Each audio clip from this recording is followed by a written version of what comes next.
Welcome to Nitpicking Nerds. Have you ever wondered why we think Grave Titan is bad? It's us explaining our 5 most controversial opinions.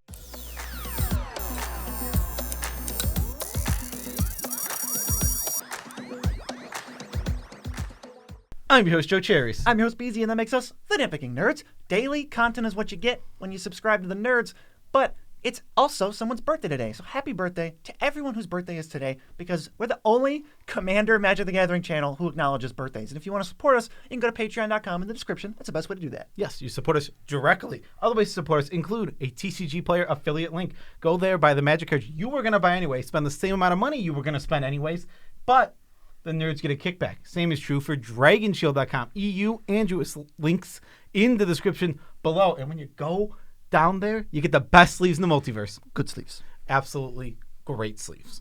We have our 5 most controversial topics to get into today, but first, it's good to lay the foundation and let you know what our standards are and where we're coming from so that you can get a better idea of what we're talking about. Yes. So the first thing before anything is when we talk on this channel, we set a power level. We talk about a specific type of Commander game that you're going to play in. It's tough when you don't do that in content to really say what card is good. If I say Esper Sentinel is an amazing card, it's super strong. And then on the next note, I say Chromatic Lantern is super strong and an amazing card.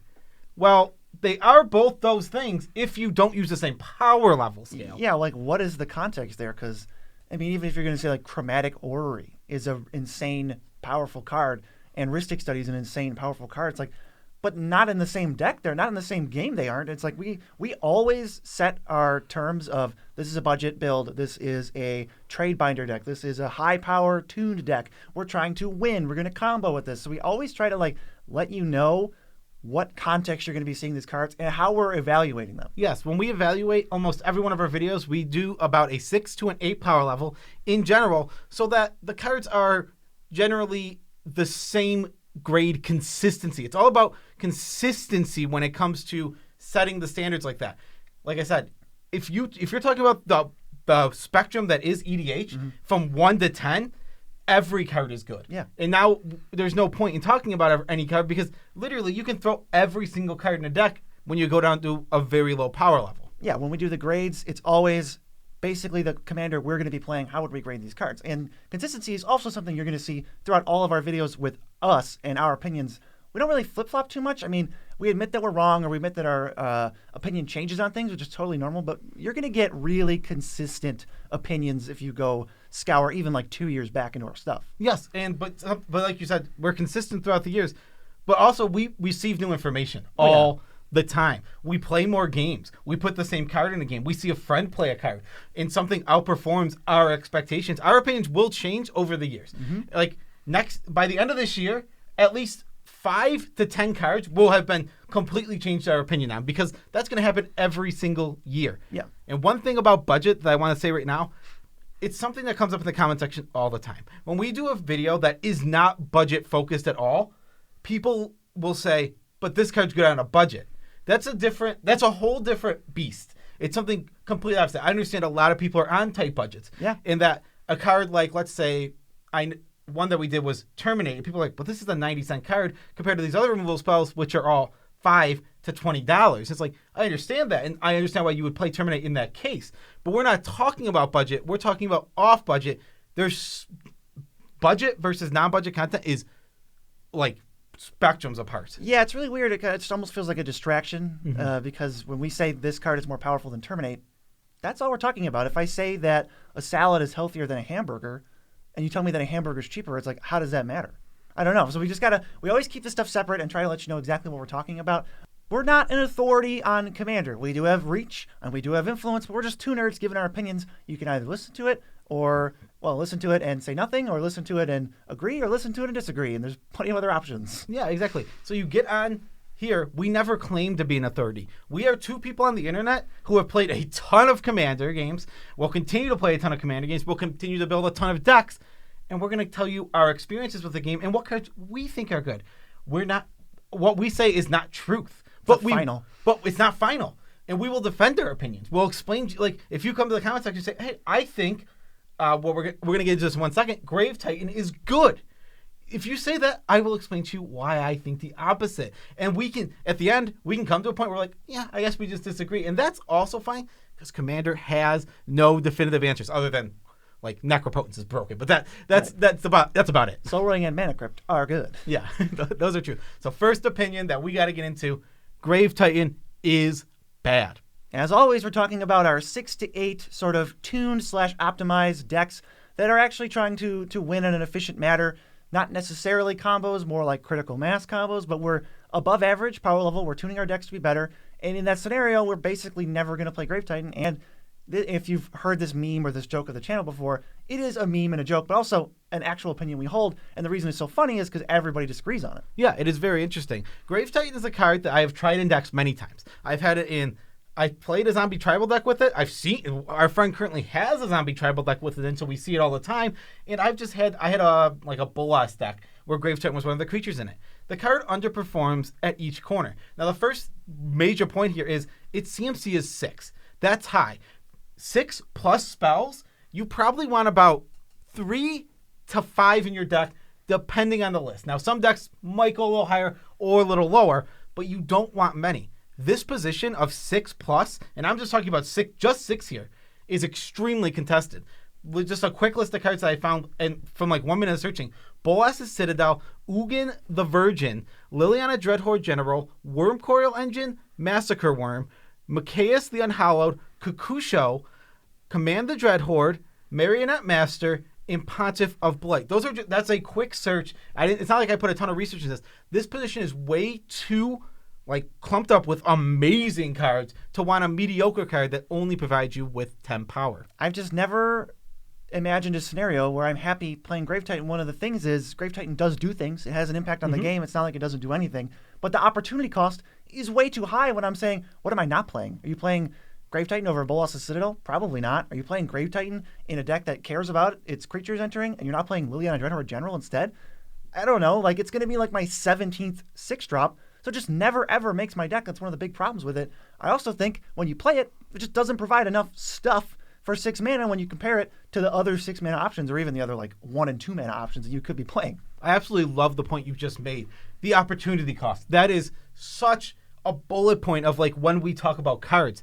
What else is in that slot? What else can you be playing? What are you giving up to put Grave Titan in your deck? Now, Grave Titan will go out there and it'll be okay on some boards. It'll even sometimes, be a dominant force in a game of lower power. But we're generally not talking about lower power.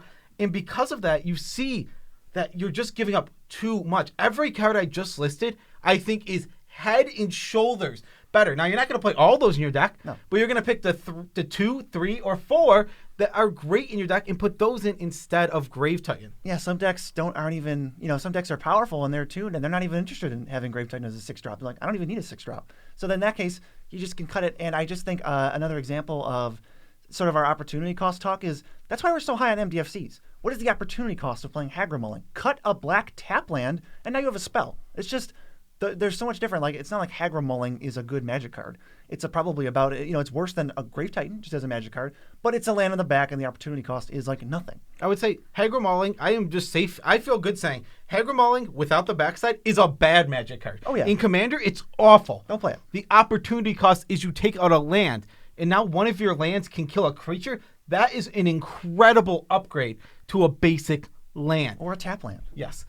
Still on Grave Titan, though. So we have 3 examples of places where this is defended the most.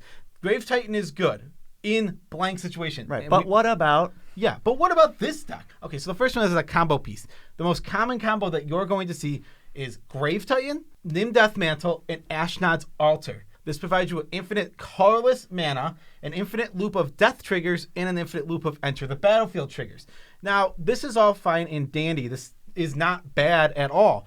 But this combo goes with anything, literally anything, that makes 2 tokens with itself. So we can just get this cheaper in almost all cases. We have Weaponcraft Enthusiast. And if we want to, and I love this one, going to 6-drop.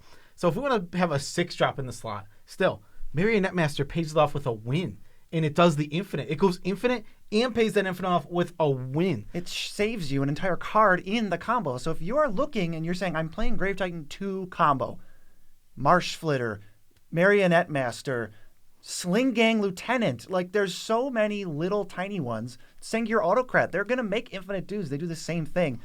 We don't care about the bodies. We're a combo deck. We're not attacking with 2/2s. We'll take the 50%, 75% mana reduction and just win way sooner and way cheaper. Exactly, yeah. So I think as a combo piece, Grave Titan is not good at all. Next one is, I hear it a lot, Zombie Tribal.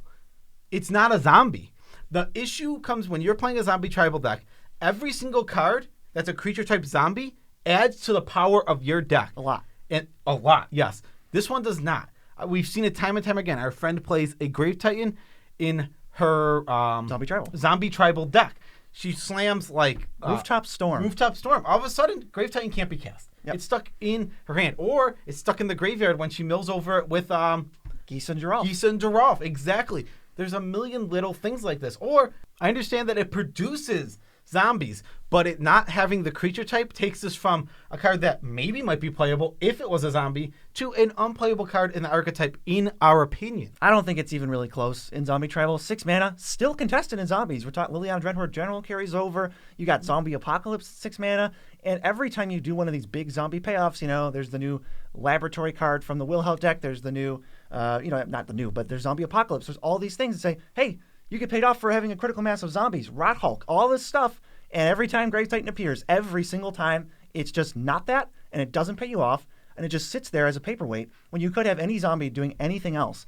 And it's just like a lot of the times where we're saying, Grave Titan comes down and dies. It's like, well, at least I got 2 zombies out of it. It's like Moan of the Unhallowed makes 2 zombies, but that card sucks.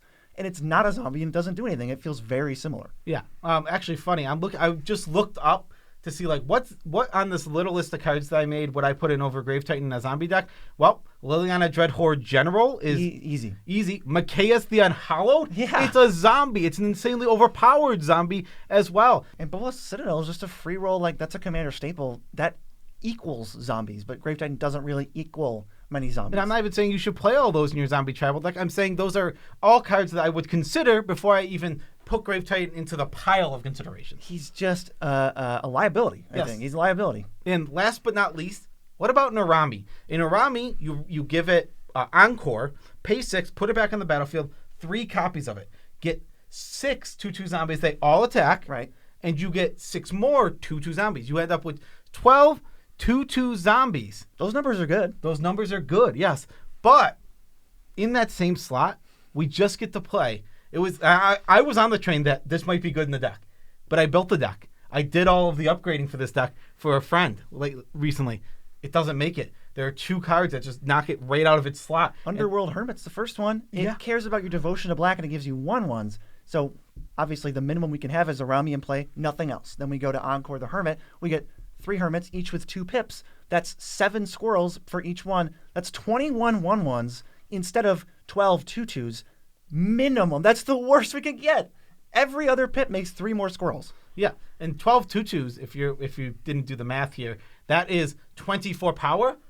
21 power over 21 bodies is better than 24 power on 12 bodies. 12 bodies. And that's the minimum. And that's the minimum. This card can scale way higher. If you just have one thing, say that you're playing a strong deck and you have a Necropotence out, you create 9 more guys. For nothing. Yeah. And then Abhorrent Overlord is the same thing, except it costs 7 mana. But they have flying. These cards both just immediately take Grave Titan's spot in Arami decks. Grave Titan is not a card that I think really has any homes in Commander once you hit the power level of 6. What we're talking about, yeah. Where we're talking about. It honestly is just a card that people is cool. It's one of the coolest. It's probably one of the top 100 coolest Magic cards ever printed. Possibly. And that might just be true, but it's not good. And I think people's judgments get clouded because in other formats, this is unlimited. How do you ever beat a Grave Titan? Also, historically in Commander, back in the old, it was totally fine. Yeah, it used to be a more reasonable card, but it's just been replaced. Yeah, I think as far as if you're ever going to ask me for advice on upgrading your deck, I'm going to suggest cutting Grave Titan. I would agree. All right, controversial opinion number 2. 3+ mana instant and sorcery speed tutors are bad. They are below par, and we're almost never playing them. Yeah, the first thing I want to say, we're on the power level of a 6 to an 8, and we're not talking about budget. So to get right into it, the first note, and this is the most important note, by far on these instants and sorceries is mana efficiency's importancy is something that people understand, but they understand it's important. But it might be one of the most important defining features of what makes a card good. Moving an effect from 2 mana, like a Demonic Tutor, to 3 mana, like a Grim Tutor, takes it from one of the best cards in the format to a card that I wouldn't actively put in a deck that I was trying to make stronger. Yeah, one of the things I like to note about, let's say, 2 mana versus 3 mana as an example, the good part about tutors is why everybody's so high on them, no matter what mana they are, is that they're any card in your deck. They're always the best thing at any given time. But when a tutor, let's say, is 2 mana, the question becomes, hey, would I pay 2 extra mana for A, B, C, D, E, F? And some of them, the answer is still yes. Like, I'll still pay 2 mana for a Crypt, still pay whatever for a board wipe. But when you get to 3, now it's like, oh, this is a much bigger ask, and the answer becomes no for a lot more cards. And when you even get to, this is like we're talking about like Diabolic Tutor 4, it turns all the cards you get into like bad cards. There's no board wipe that I pay for 6 mana or 10 mana. That doesn't exist. And while you can go fetch all of this stuff, I'm not going to pay 5 for a Soul Ring. That's not a good card. When you fetch and turn every one of your best cards into a bad card, you've now given up a ton of tempo, especially with Diabolic. Yeah, and one simple thing to like realize what a big difference 1 mana can make is, say you're in top deck mode. It happens sometimes in EDH. It's not the most common. You top deck a Demonic Tutor. Okay, you have 7 lands. You can tap 2 of them and get anything 5 or less from your deck. The difference between Grim Tutor is you can get anything 4 or less. This can be make or break. The power level between spells between 4 and 5 mana, just like this, is completely different. If you can go from this is an over the top example. You go from getting Concentrate to draw 3 cards to getting Mystic Confluence, holding up a counterspell and potentially drawing 3 cards. That's the difference you're looking at between 1 mana. And in early game, this isn't just top deck mode, it applies early too. When I have to tutor and do nothing versus tutor and play the card I got, the board state could change entirely by the time you untap, to the point that the card you got is like, oh, I could have either cast this last turn or waited and cast it now and got something different. And it just puts you so far behind, but it doesn't look like it because you get a good card, and a lot of the percentage of the time it's good anyway. There's spots where it doesn't matter, but if you're just playing Grim Tutor over Demonic Tutor because you're telling me they're the same thing, they are most certainly not the same thing. No, and they're not even in power level. It literally goes from Demonic Tutor, one of the best black cards in the whole entire format, like an A, to Grim Tutor, a card I don't think cracks the top 100. Like a C. Black cards in Commander. That's a crazy thought to think about. And we're not even taking the 3 life into consideration. No. That is a slight downside of the card, but that's not even being taken into consideration. We're just looking at 2 mana tutor versus 3 mana tutor. One of the biggest examples of cards I hear that is good in Commander is Solve the Equation. I don't think so at all. One, it's incredibly narrow. It's only instants, it's only sorceries. We're off of Grim Tutor, and this is way less things to find than Grim Tutor. I mean, you can do the question of, how many sorceries in my deck am I willing to add 3 mana to that they're that important? There's probably a couple, but it's not that many.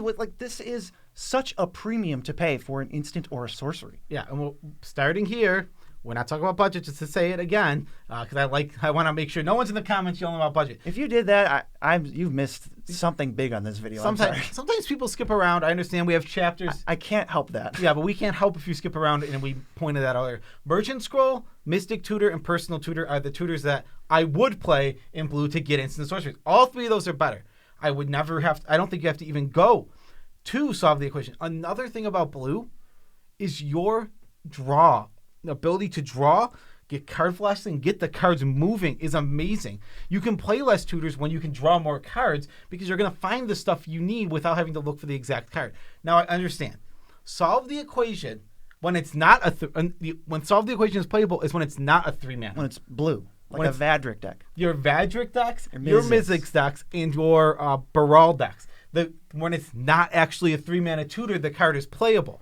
But when it is that 3 mana tutor, no, thank you. Right. You are at a loss for tempo, I promise. The next one, Fabricate, is one of the go-tos in... And I'm adding one of my least favorite cards from Midnight Hunt, Moonsilver Key. I'm going to add that to this. Absolutely. I don't get what's in it for me when I spend 4 mana on a Soul Ring. 4 mana Soul Ring is Golem's Eye, right? That's what it is. You can pay it installments, but it's still 4 mana, and you can't play it before turn 4 anyway. So I'm paying 3 mana for a Soul Ring, whatever. That's the most common thing people talk about. Then I'm playing Soul Ring, so I have Urgolem's Eye. If that's my prime target, what am I doing? I need to be getting like a win condition that's also cheap and is going to like dominate the game immediately, except I just think let's look at Tezzeret the Seeker and War of Invention that just put it into play, often for less mana total. I'm so off on Fabricate. Yeah, Tezzeret, you go get Soul Ring for 5 mana and have a Tezzeret in play. That's way better. And because it comes in untapped onto the battlefield, he makes up 2 mana. So you spent 3 mana to have a Planeswalker in play and get a Soul Ring. How much better is that? War of Invention has, what's the ability? It's improvise, and it's an instant. Improvise, and it's an instant. Fabricate at 3 mana sorcery speed especially. Sorcery speed is just not good in Commander. I do not want to have those in my deck. And when I'm aiming for that 6, aiming for that 7, aiming for that 8, I don't even consider these cards. Obviously, there's always exceptions. I want to point that out right now because some people will go, well, what about my hyper combo deck that only uses Fabricate and wins every time? It's like, well, there's exceptions to every rule. Exactly, but generally, these are not cards we're playing. I think something that when we're asking about strictly power, a nice little tool that we EDH players have is we can go look at CEDH decks and we can see what tend to be the most hyper efficient things. And you never see 3 mana tutors. Almost never see 3 mana tutors in these decks because that's not what people are going to.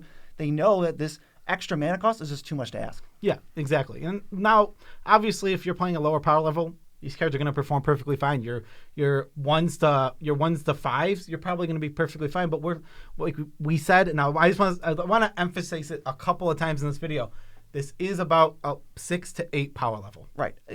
And we can also look at tutors are good. It's like the best effect in Magic, but I can easily convince you that there's a certain amount of tutors that make your deck is now getting worse by adding tutors because you're removing the things you can actually find. If your deck has 30 tutors in it, you are never going to get anywhere. And there's a sweet spot that every deck has to find where I have the best number of targets and I have this number of tutors, and it's all going to be an efficient mana cost that I'm not upset to pay. And when you just don't have room for these 3 and 4s.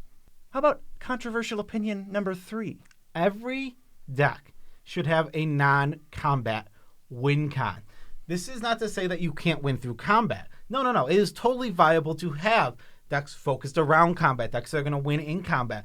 But when you put all your eggs in one basket, it makes you super susceptible to certain effects and certain things. Like board wipes all of a sudden don't just become like they're already amazing and some of the best. But if the only way to win is combat, now board wipes are broken in your meta. Right, and we can look at Commander and just as a bird's eye view, what is the most efficient way to win when everybody starts at 40?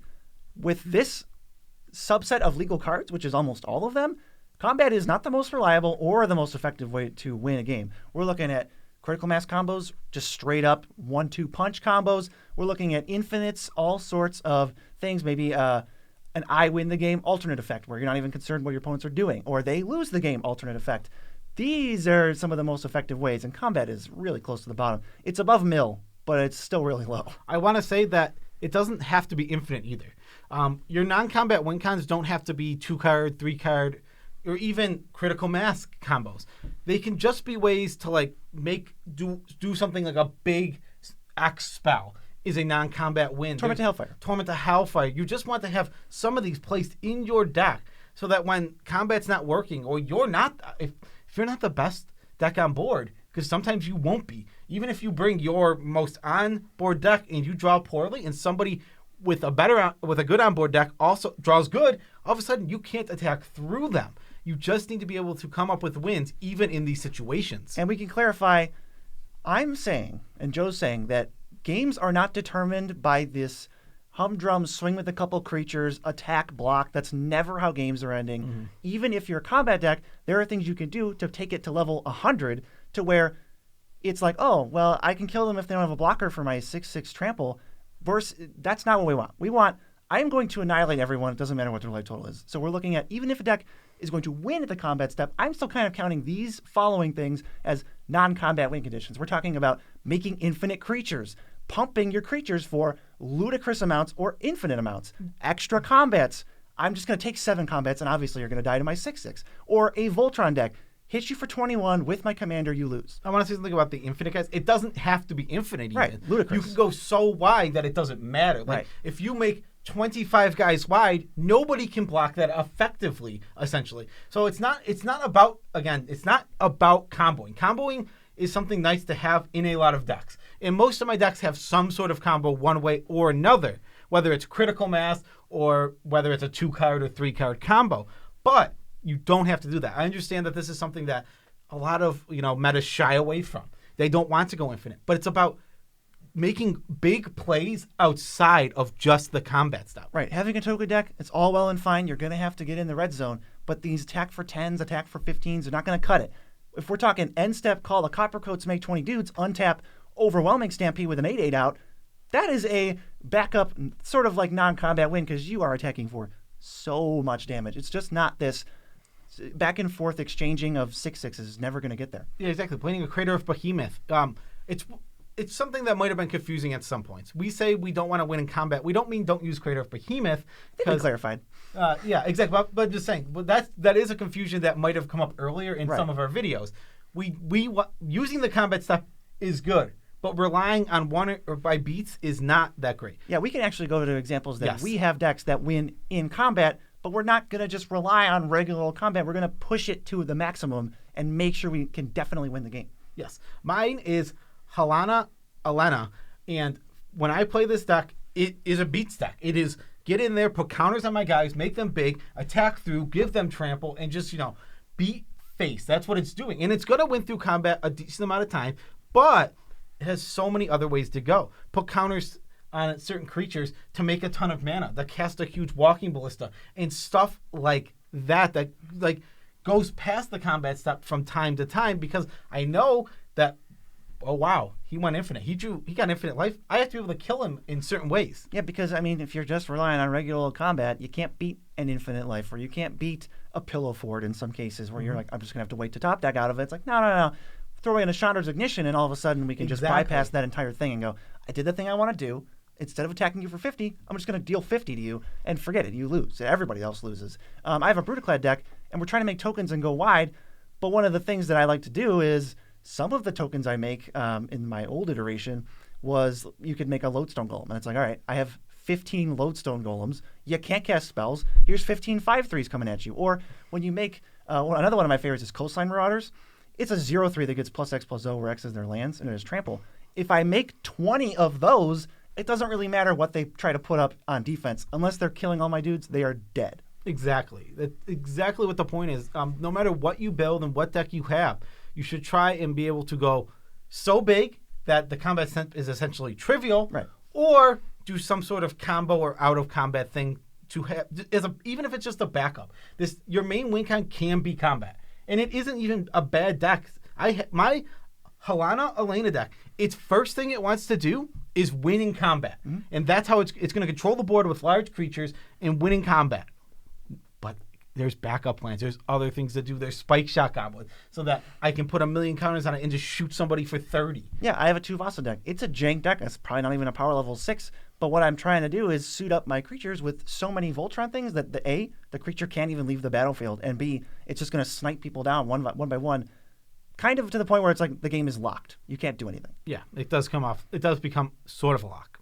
All right, this next one is my favorite because I feel like it isn't actually controversial, but we get a lot of pushback on it. It's number 4. Planeswalkers are the worst card type in Commander. I think if I asked anyone to rank what the card types were in Commander, Planeswalker would always be last. You have creature, land, instant, sorcery, artifact, enchantment are the other ones. We're not counting tribal, sorry. But Planeswalkers, way at the bottom. Want to explain that, Cherries? Planeswalkers' biggest weaknesses are that they can be killed by attacks. Now, this means an opponent doesn't have to spend extra cards. This means that other players aren't necessarily even using resources. They're simply giving up a little bit of attacking damage to maybe a face or not leaving back a blocker. This is way too small of a cost to remove a permanent. You want to be able to make sure a Planeswalker can get a lot of value. They're designed for 1v1, where they're completely bonkers because if you're in controlling the board and being ahead is so easy. And then you get a Planeswalker out and you're just running away with the game. Way harder in Commander when you have 3 opponents who can all attack that Planeswalker. It's to the point where it almost doesn't matter what the Planeswalker does in 1v1. As long as you got the game on lock, this Planeswalker, Chandra, the new 3-mana 1 in limited, Kaya, the new 3-mana 1 in limited, they don't do anything, but they just win the game anyway because that's the nature of Planeswalkers in 1v1. Doesn't translate at all to Commander. Most of the designs, you get this typical design. +1, you get a card's worth of value. It's either draw a card or you get a creature that's worth about a card. -1, you're probably removing something or maybe you're drawing more than one card. And then the ultimate, generally not something we consider when we're playing a card or not because how are you going to get there? It's not that reliable, especially when they can be attacked. So this typical design, which is probably 90% of Planeswalkers, doesn't cut it just on the basis of what the card is itself because we have the strongest cards in Magic. We don't need 5-mana draw a card each turn. We don't even need Phyrexian Arena, and that's 3-mana draw a card each turn. So for Planeswalkers, there are some that are playable, but the bar is super, super high. The things that usually make them playable, recently, static abilities have been huge. Narset, Ashiok, Ugin the Ineffable, Liliana Dreadhorde General all have these amazing static abilities that add so much to the card that you wouldn't get otherwise. Like if Liliana didn't have her static, she's a 6-mana minus everybody sacrifices 2 creatures. That's terrible. But with her static, it's a minus everyone sacrifices 2 creatures. You draw 2 cards. That card's bonkers. Well, and then when you're now defending her, every chump block is another card. It's just completely, it turns insane. So there's this little subset of Planeswalkers, very small, maybe 5%, that are in their own category of kind of like actual EDH cards. But every other Planeswalker, I need an excuse to play it. It is not in my best interest to play most of these things. And you have to say, oh, well, with Garruk Primal Hunter, when I'm minusing, I'm drawing 13 cards. Like, well, okay, maybe now it's getting a spot, but in a regular Stompy deck, not playing that card. I mean, Garruk, when I play Garruk, I know he is a 3-mana sorcery. 5-mana sorcery. 5-mana, yeah. When I play Garruk, I know he is a 5-mana sorcery that can draw me a large amount of cards. I'm not playing him to make 3/3 beasts. Now, will I make a 3/3 beast? Yeah, sometimes. He'll be a head on board. Yeah, I had on board. Maybe I don't have a board. Maybe it's my best play for the turn because my hand's not that great. Yeah, he'll do, and that it does make the card better than the sorcery version of that card. But that being said, I know he's a 5. I understand he's just a sorcery, and that's why I play him. Right. There's a lot of Planeswalkers that come down and do their thing, and you just kind of get a Planeswalker. Tezzeret the Seeker is one. It's like, here's my best artifact, and I don't really care what happens. Or Dak Faden, steal your Soul Ring. I don't really care what happens now. Oko, nuke your Planeswalker. Don't care what happens now, and he's at like 5 loyalty. These cards are in a format of their own, but if you let's say Ob Nixilis Reignited, would you pay 5 mana to draw a card? No. What about 2? No. 3?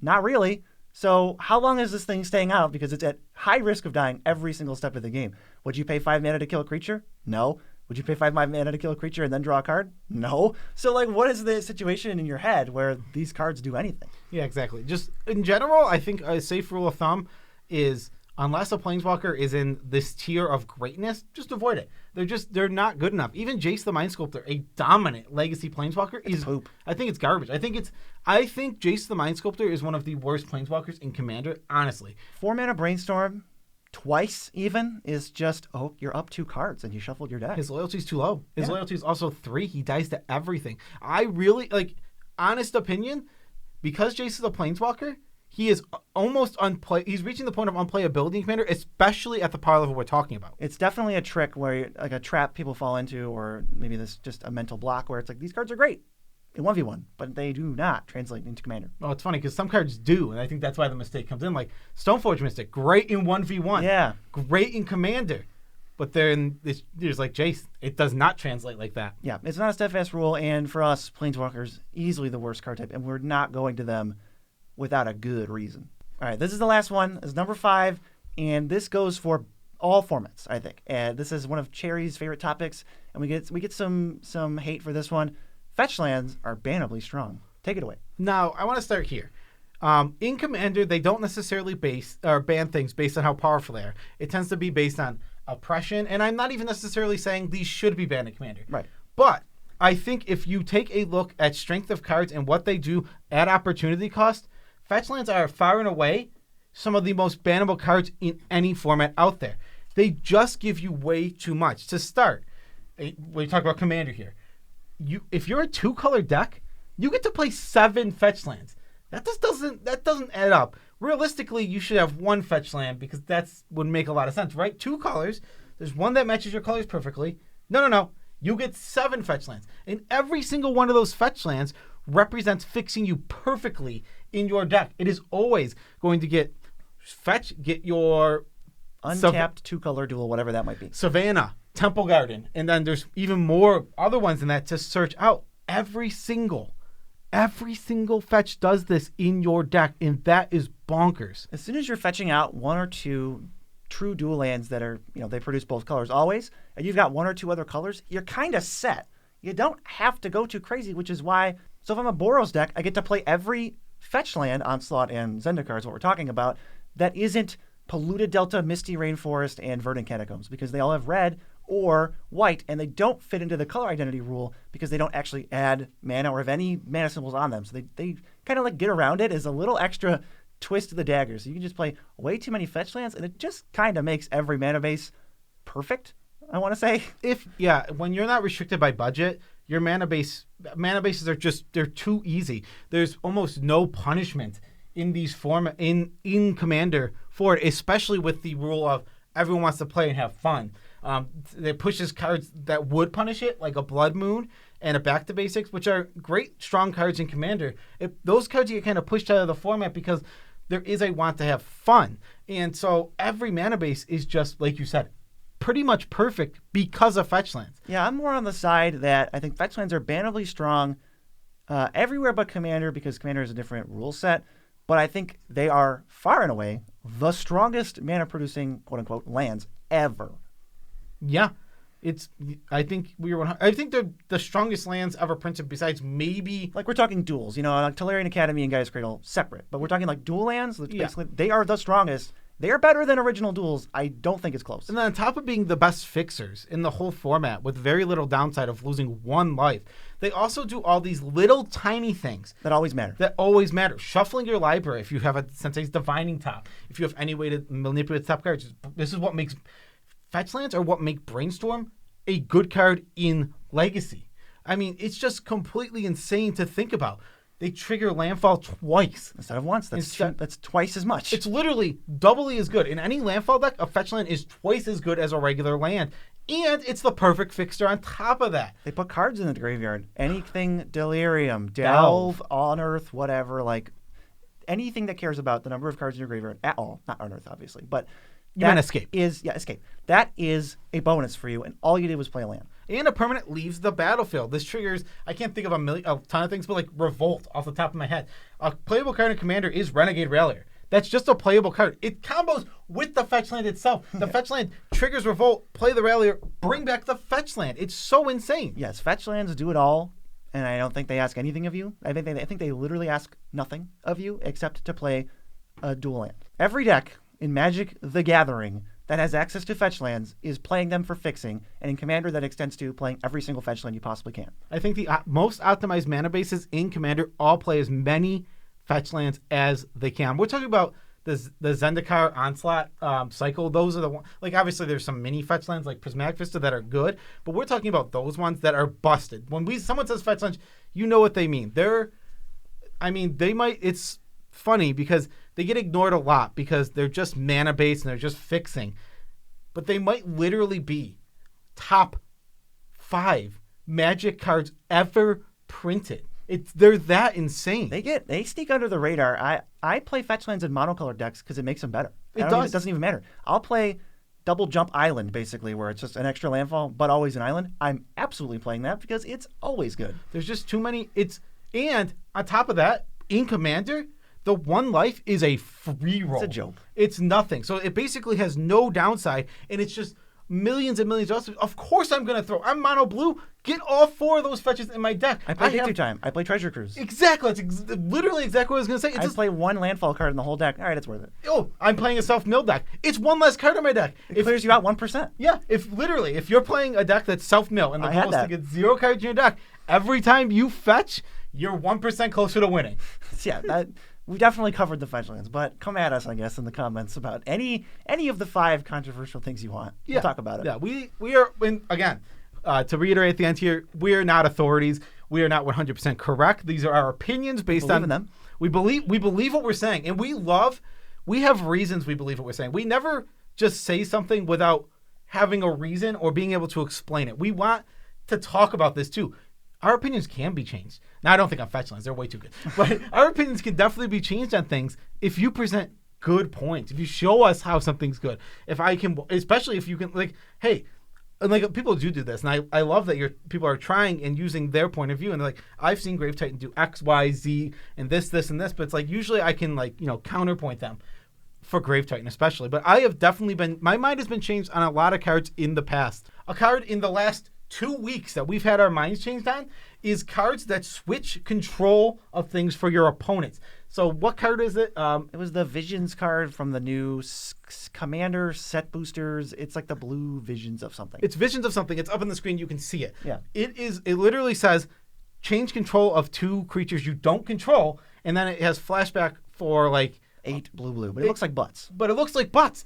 That switching doesn't seem good. It's incredible. The effect is so much stronger than I thought, and I don't know what we graded this, probably like a D. I would give this card like a B-, C+. That's how much better I think, after seeing it perform, I think it is. Yeah, we're definitely going to look into that card a lot more now, and it's because we're totally okay with our opinions changing. And one thing you can never say about the Nitpicking Nerds is you can't say we don't justify what we preach. Yeah, we always just did it for like an hour. Exactly. We always have reasons for what we believe. Does that make our opinions 100% correct? Absolutely not. I keep saying it. Commander is a ridiculously complex format that no single human being can understand completely. All right. I think we've covered everything we could possibly cover, and if you skip through the video, I'm going to link you to this time code where I say, I can't help you. Yeah, we love you guys, though. You guys are awesome. Thanks to all the patrons. Special shout-outs to them, actually. You guys are so awesome. Literally, we've been getting new patrons a lot, and I seriously can't thank you guys enough. I have to say it, like, if you're a new patron, if you're an old patron, if you're, I think, Dear Dustin, who's been sitting at the top of our patron list for 2.5 years now. Insane. Insane. Thank you all, whether you're brand new or you've been doing it for 2 years. Welcome to the Nitpicking Nerds community. We love you as much as we can without making you uncomfortable. There's also other ways to support us, though. If you want to go to tcgplayer.com, affiliate link in the description, and you want to buy the cards you're going to buy anyway, I wouldn't stop you because we get a kickback. Same is true with Dragon Shield. They actually have the best sleeves in the multiverse. Good sleeves. And if you want to buy those through the link, direct from the source, you can even get custom sleeves through that site. We also get a kickback, and we really appreciate it. You can give us basically a little tip if you like our stuff. Yeah, you buy the stuff that you were going to buy anyway, and you literally just support us. $0 extra. $0 extra. You guys, this is so awesome. This video type, I love doing this video type. I love because I'm extremely passionate about this game. I have opinions, and I love sharing them, and I love getting into the details of why do I think this. It's like, in the past, I remember when we said Grave Titan was bad, that first video was very jokey. Yeah. We were going back and forth, we were laughing, we were having a good time, but we weren't defending our points super well. And like a video like this takes those points and just, it's bullet pointed on our sheet. Why do we believe this? It's fleshed out to the max. This is like the deepest dive into our logic and reasoning behind this stuff. I think we were pretty succinct about almost everything, and we covered everything we wanted to say. So if you disagree with us still, I'd like to talk about it in the comments because we're not mean people and we like to talk about stuff. Last thing, tip it about our lives. Oh boy. All right. We got a lot of recommendations for the show Arcane. I literally could care less about League of Legends and anything related to it. Except this show is actually just good. Yeah, the show is good independent of the League of Legends. I played a lot of League of Legends when I was younger, ages like 22 to like 24. I played thousands of games, Like I played a lot, but I don't really care about the lore of it. And the characters are just good. The show, the one thing that I could say about this show is that the characters are all flawed in good ways, and they're relatable characters, except Jace. Except for Jace, who I will just say. No spoilers. No spoilers, but he's mostly perfect. Though, I will say, in the last episode we watched, he did have he had flaws. I know, he never has flaws. Yeah, anyway, I don't care about the game. I've never played it. I never want to play it. It doesn't interest me at all. Mm-hmm. But the show's still like, oh, yeah. I'd like to see more of that. I'd like to see the whole season, actually. It might literally be we're about 6 episodes in. Yeah. And it might, from what we've seen, it's one of the best pieces of video game media based off of a video game. Okay. Now we've just reached a whole new thing, because any piece of media based on a video game, why does it have to suck? Why does it have to suck eggs so hard? Most things based off of video games. I do not get it, but it's been true for at least a decade that video games and stuff, or movies and TV shows and all this stuff based off video games are butts. Like I think the Resident Evil movie series, and I haven't seen the They're new like one. guilty pleasure at There's best. a new one, but I haven't seen it. But I've seen most of them, and they are. I think they're actively just bad. Like, oh my god, I don't like that movie series. And usually video games based off movies, also terrible. I don't know why these things can't jump around. There's sometimes video games. The problem with video games is they're trying to both do the movie and make it like they just hire a company that's not making good video games. Like, tell me any Kung Fu Panda video game was good. I'm sure there is a movie that was made into a video game that is good. I just don't off the top of my head. Matrix. I don't know. That was a great game. Yeah, that's Spider-Man 3. That was a really okay. I good will game. say the old Spider-Man games for like the PS2. Not based off movies. No, they were based on the movies. What, you mean the Spider-Man Sam Raimi ones? The Sam Raimi Spider-Man's. Yeah, I've been seeing some meme stuff about the third one on TikTok. the PS2 games. For like the first two of them were just fun. I actually had a lot of fun playing the Sam Raimi. But they're a little bit removed from the game. It's funny. It's like it's based on the game, but at the same time, it's just enough not the movie. Yeah, I was watching one. Bully Maguire is in full effect. If you haven't seen the Spider-Man 3 cutscenes, they're super good because they got Tobey Maguire to voice it, and they had Topher Grace too. And there's a scene where Tobey Maguire follows Topher Grace as Spider-Man. Topher Grace is taking a picture of a fat guy in a Spider-Man suit with briefcases of money, and Spider-Man swings down and literally just punches him in the face. This fat guy goes running down the street. The fat guy? No, he punches Topher. Oh, okay. And so Topher's character is like,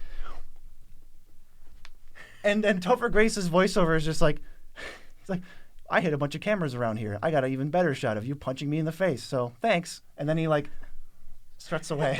It's like the weirdest. Go check those out. Okay, I will check that out. Peace out, Tribe Scouts.